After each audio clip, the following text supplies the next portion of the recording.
Hello दोस्तों, आज हम एक ऐसी खिलाड़ी के बारे में चर्चा करेंगे जो हम सबको सुनना चाहिए, जो हम सब के लिए बहुत प्रेरणादायक है, पूरे समाज के लिए। ना वो सिर्फ खिलाड़ी, हर वो अलग अलग भिन्न भिन्न वर्ग के लिए बहुत इम्पोर्टेंट है। आज के इस संघर्ष की शुरुआत हम एक इकबाल साहब के एक शेर से करेंगे। खुदी होकर बुलंद इतना कि हर तकदीर से पहले खुदा बंदे से खुद पूछे कि बता तेरी रज़ा क्या है, बता तेरी रज़ा क्या है। दोस्तों, ये शेर शीतल देवी की संघर्ष से होकर गुजरती है। मतलब शीतल देवी इस लाइन के हर एक पहलू से होकर गुजरती है। दोस्तों, 10 जनवरी 2007 को जम्मू कश्मीर के किश्तवाड़ संभाग के लोईधर गांव में जन्मी शीतल जब जन्म ली तो एक दुर्लभ बीमारी के साथ उनका जन्म हुआ। उस बीमारी का नाम है दोस्तों फोकोमेलिया नामक बीमारी। एक ऐसी बीमारी जिससे शरीर के कुछ पार्ट्स अंग के अविकसित रहते हैं। जैसे आपने देखा होगा कि शीतल के दोनों हाथ नहीं थे, लेकिन माता पिता होते हैं और उसे एक परवरिश की दिशा देते हैं और एक परवरिश उसकी शुरुआत होती है, वहीं से उसकी शुरुआत होती है।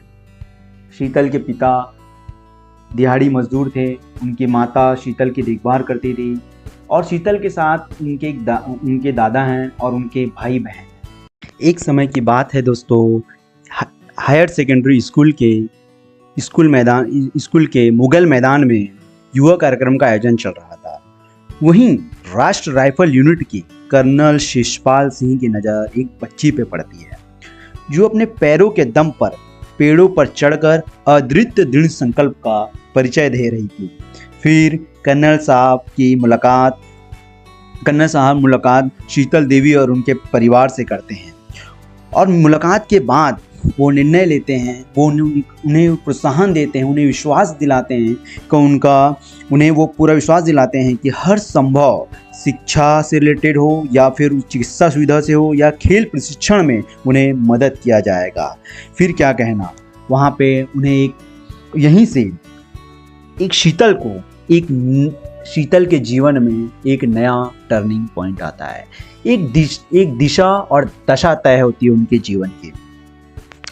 फिर क्या कहना, 2021 में बेंगलुरु के मेजर अक्षय मेमोरियल ट्रस्ट और online story telling platform Bing you ने शीतल और उनकी बहन शिवानी को माता Vaishno Devi shrine board sports complex में दाखिला दिलाने में मदद करते हैं। उनका दाखिला वहां कराया जाता है और वहीं से उनकी तीरंदाजी में प्रशिक्षण का दौर शुरू होता है।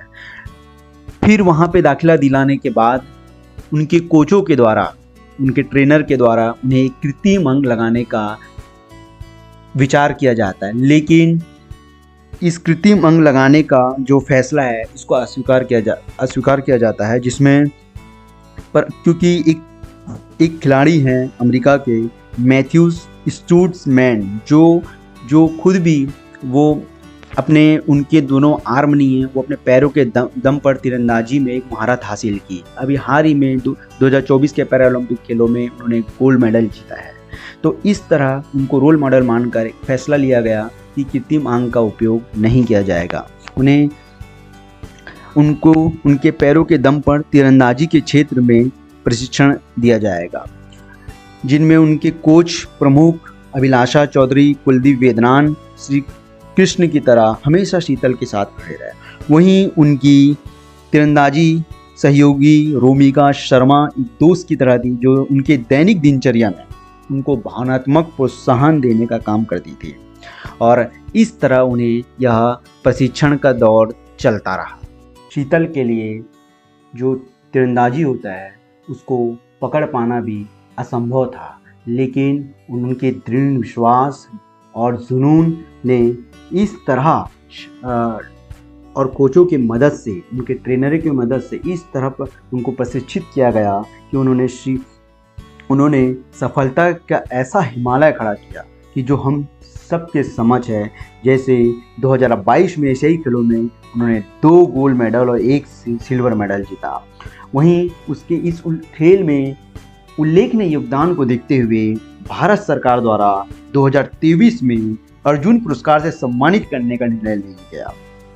और वहीं अब हाल ही में 2024 के पैरालंपिक खेलों में तीरंदाजी के मिक्स स्पर्धा में शीतल व राकेश की जोड़ी ने जो कमाल किया है वो देखने लायक, वो हम सबके समझ है। और उन्होंने कांस्य पदक भारत को दिलाया। उन्होंने इटली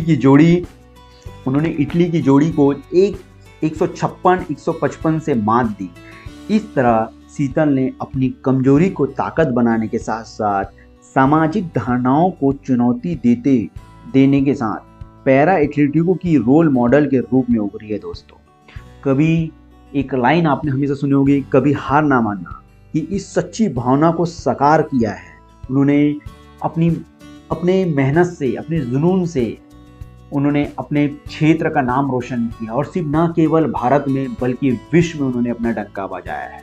और वहाँ के क्षेत्र के लोगों में एक आशा विश्वास है कि अब इस सफलता के बाद उनके उस दूरस्थ क्षेत्रों की जो एक आतंकवादियों का एक भय रहता है, वहाँ पे शिक्षा के क्षेत्र में काम होगा, रोड कनेक्टिविटी तेज़ी से बढ़ेगी, मेडिकल स्वास्थ्य सुविधाएं अच्छी होंगी। इस तरह वहाँ के अब लोगों को उम्मीद उन्होंने दिलाया है और पूरा विश्वास है सरकार इस पर गौर करेगी और अमल करने के बाद उस पर काम करेगी।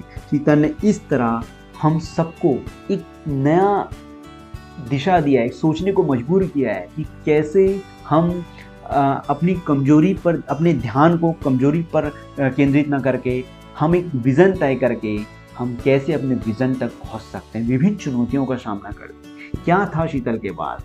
शीतल का परिवार बहुत गरीब परिवार था। उनके पिता दिहाड़ी मजदूर थे, जैसा कि हमने जाना। शीतल को जन्म ली तो उनके दोनों आर्म नहीं थे। इससे बड़ा संघर्ष क्या हो सकता है? आज हमें थोड़ा सा कुछ रहता है, हम सोचते हैं सब कुछ लूट गया। नहीं दोस्तों, आशा की किरण हमेशा बनाए रखनी चाहिए और एक गोल जरूरी है लाइफ में, और हमको उस गोल पर अडिग रहना चाहिए और उस पर निरंतर काम करना चाहिए। निश्चित रूप से हम सफल होंगे, जैसा कि साक्षात उदाहरण शीतल देवी हम सबके सामने है। शीतल के संघर्ष से एक लाइन निकल कर आती है जो हम सब के लिए, हम सब मानव जीवन के लिए है। वो लाइन है दोस्तों, जब तानों की तरकस से तीर बहुत आ जाएंगे, जब तानों की तरकस से तीर बहुत आ जाएंगे, मस्तिष्क में कई जख्म दे जाएंगे, सफलता पाकर तुम यूं आगे तक जाना, सफलता पाकर तुम यूं आगे तक जाना, तीर तुम्हारे पांव धरे तुम ऐसे अर्जुन बन जाना, तुम ऐसे अर्जुन बन जाना। जय हिंद, जय भारत।